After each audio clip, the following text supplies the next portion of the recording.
Maswerteng gabi po mga ka-STL. Narito na po ang resulta ng STL Bulacan para sa araw na to, 3rd draw, November 5, 2024. Araw ng Martes, naway ang mga natayaan nyo pong mga numero kanina ay manalo nawa ngayong gabing ito, 8 PM. Kaya kunin nyo na po ang mga tickets. Narito na po ang resulta.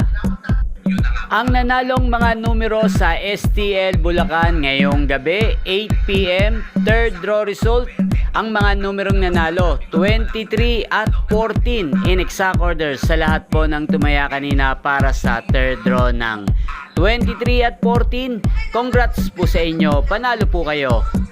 Shoutout po natin si Kuya Boyet. Kuya Boyet ng Bulacan, shoutout po sa inyo. Ayan po, napanood nyo po ang resulta ng STL Bulacan sa channel na to, Roderick Hernandez TV. Maraming salamat po sa patuloy nyo pong pagsuporta sa aking channel. Huwag pong kalimutang mag-subscribe. Thank you for watching.